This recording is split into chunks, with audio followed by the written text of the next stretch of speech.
Could we have got it all wrong about Meghan Markle? I mean, no, could we? No, I'm talking to you, you and I. Yes, could we have simply got it all wrong? I mean, really, when you think about it, Meghan decided, did she not, earlier this year, not to bother to attend in the historical event, which was, of course, His Majesty the King's coronation.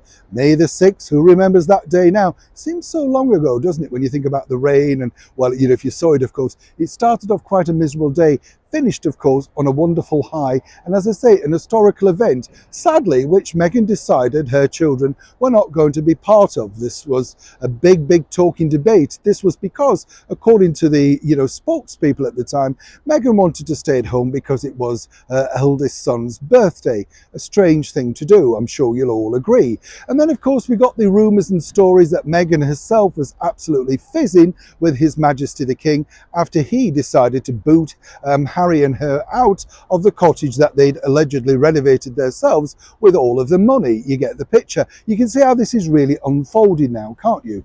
But according to Prince Harry, who's still battling over here with the Home Office, His Majesty's Home Office, I might point out, there's a bigger reason to this. And absolutely, this is the reason why Meghan Markle, who we are told is not particularly fond of the United Kingdom, because it's all down to the nasty press not simply agreeing with her.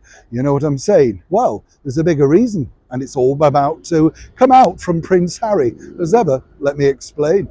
Hi, good morning. How are you? Nice to see you. By the way, lovely that you enjoyed Lawrence Lively.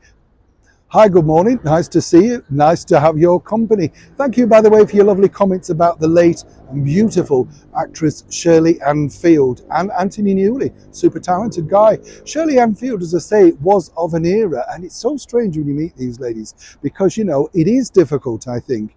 Beauty can be a bit of a battle. I know. What do you mean? No, but seriously, I think for ladies who start out as incredibly beautiful, it's very hard unless, you're someone like Sylvia Sims, an equally iconic, beautiful actress, that you can mold your way into those, more darker parts, aged parts, as it might be thought of. I've often wondered whether someone like the superstar Marilyn Monroe could have ever really played older if she'd have lived. It's an interesting thing, isn't it? Love to know what you think. Do let me know, as ever, in the comments below. Do you think that's possible? Or would Marilyn always have been, would she never have been as popular, actually, now, sadly, if she hadn't have passed away in 1962? Love to know your thoughts on that.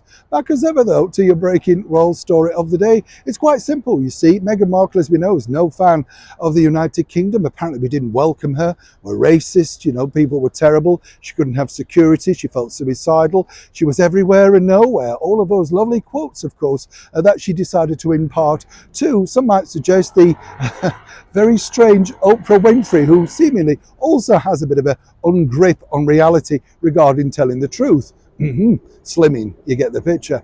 What's interesting now, though, is that Prince Harry apparently is saying that unless this particular situation with the security is resolved, then he wouldn't feel safe bringing back his wife and children to the United Kingdom. Now, I've told you before, London is in fact going through something of an epidemic crime-wise, all thanks to the Mayor of London, Sadiq Khan. But it's not as bad as that, and particularly when you do get escorted directly from the airport that you fly into, normally a private airfield, I might point out as well. Now, what's interesting here is that, of course, this is a very good story, isn't it, to say, well, Meghan won't return with the children and she wouldn't dare set foot, of course, back into the United Kingdom until this is resolved. This battle is costing the British taxpayer thousands of pounds. It's not something that we're actually very keen about or indeed wishing to pay. But as ever, Harry and Meghan don't care about that. It's about their security. That's the reason why they take private jets everywhere, private planes. They can do it. You can't. You've got to save the planet. Contradiction in terms. So while people may be missing the return back of Markle, some people might suggest that maybe, just maybe, and as ever, I'd love to know your thoughts, it may be a blessing in disguise should Harry never achieve the security status that he's so achingly trying to do.